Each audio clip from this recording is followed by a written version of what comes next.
We got about 1 week left of Ultron's Battle Matrix Protocol, and are you still trying to reach 2,000 points so you can get that sweet emote, or do you wanna reach the top 500? Well, if you're a beginner, I have 8 tips for you, all right? I've been on the top 500 leaderboard pretty much the whole time. I was in top 100 for a while, but haven't had as much time to play. But anyways, I got you with these 8 tips, all right? But before we get started, if you're new here, make sure you subscribe, ring that notification bell. I've been making a bunch of Battle Matrix Protocol videos, and I make a bunch of Marvel Rivals content. And we are trying to reach 14,000 subscribers this month for my birthday. So a free gift that you can give me is just hitting that little subscribe button, and in return, I promise to hook you up with some amazing content, all right? So let's jump into this. Tip number 1, I cannot emphasize this enough. Just run good heroes. Just run good heroes. That's it. Don't be silly. Just run good heroes. If you want, I just made an updated tier list. Go check that out. I go through every single hero and I rate them. Just run good heroes, okay? If you're trying to win, just run good heroes, all right?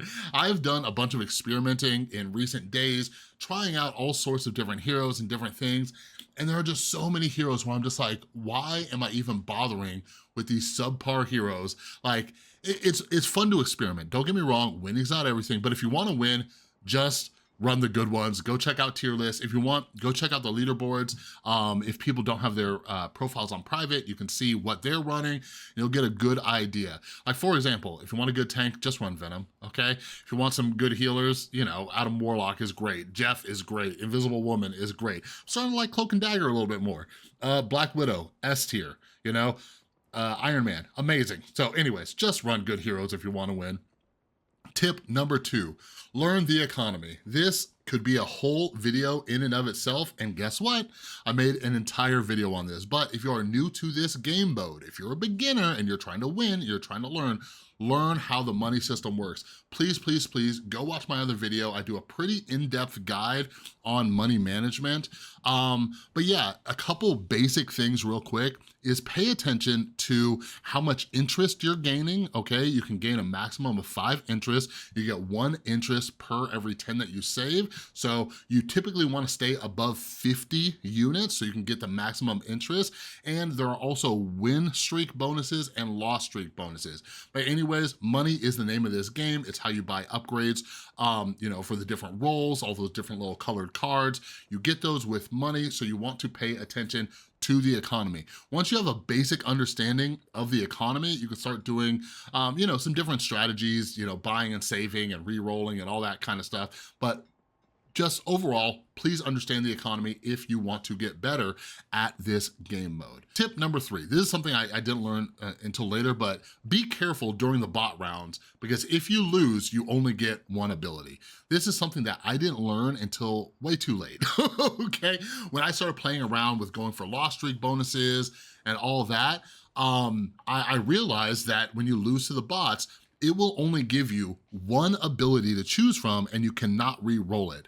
So even if you're going for a loss streak bonus, try to do what you can to at least beat the bots. The first round isn't really a thing, but once you get to round 6, the bots can beat you, and yeah, you kind of get screwed out of an ability. So do what you can. Maybe it's just like adjusting the formation that your characters are set up in. Maybe you buy like 1 or 2 cards because you're banking up so much dough, going for the loss streak bonus anyways. And again, you just have to stay over 50 to get the max interest. But you also, if you're going for the loss streak bonus, you also want to be careful not to beat the next person you play against. But I just think it's important to know that you will get screwed. I've just had so many people message me and tell me how surprised they were that when they lost, they only got 1 ability. So try not to lose to the bots. It'll screw you, okay? Tip number 4, unless you are running like a full comp of 6 of one role, for example, 6 tanks, 6 strategists, or 6 duelists, focus on the purple cards, okay? So you have blue cards for vanguards, red cards for duelists, green cards for strategists, then you have purple cards. These are called equilibrium, and they kind of give you a well balance, okay? It's like for each role, give blank percentage or reduce blank percentage from your opponents, blah, blah, blah, okay? just focus on purple. Focus on purple until you get up to 40, maybe, just, up to 30-ish. Sometimes I play around with getting some more greens because I'm typically running a heavy healer comp. But what I'm saying is don't like diversify it. Don't go into these matches just getting like, oh, I like this red card. Oh, I like this green card. Oh, I like this one. Like, just focus on purples. That's the meta right now. Just focus on purples. Maybe in the future it'll change so there's less emphasis on purples. But if you wanna win, one of the best things you can do is just focus on purples up to 40. That is when you get the maximum amount, because I guess this is a little bonus tip for those of you who don't know, in increments of 10, so when you get like any of the colors up to 10 and then 20, it gives you like an overall stat bonus, okay? Then the third tier, it's kind of weird. It jumps from 20 up to 40, and then you get the third stat bonus. It's a maximum of 3 stats bonuses. You can see it if you hover over the colors on the left-hand side. But anyways, that is why you want to just keep maxing out purple and getting it to those different tiers, okay? And then my secondary one that I'm personally going for is typically green, because once you get it to 10, you can get this amazing ability called Deadly Healing. And if you need to know what that is, go watch some of my other videos on like the comps I've been running to get some wins, okay? Tip number 5. I made a video on this as well, go watch it. Stacking healers is currently the best strategy in this meta. So that typically means 4 healers or 3 healers. If you're running 4 healers, then you're gonna have 1 tank, usually Venom, and then 1 duelist, just a good duelist, okay? Or people are running 3 healers. When they're running 3 healers, a lot of the times it's 2 tanks, 1 duelist, 3 healers, or it can be 1 tank, 2 duelists, 3 healers. I believe there's more success with 2 tanks, but yeah, I don't really run it, so I'm not the best on the 3 healer meta. But anyways, for 4 healers, definitely one duelist or 1 Vanguard, but these are the best. This is the best thing to do. Again, this might be something that gets changed the next time the battle matrix comes around, but for right now, stacking healers is the best strategy, just because healing is a big part of this game. Healer ults are a big part of this game. That card I told you about, Deadly Healing, it is very, very, very powerful. It probably needs to be nerfed a little bit, but it's very powerful and it helps you a lot in the late game. Okay, tip number 6.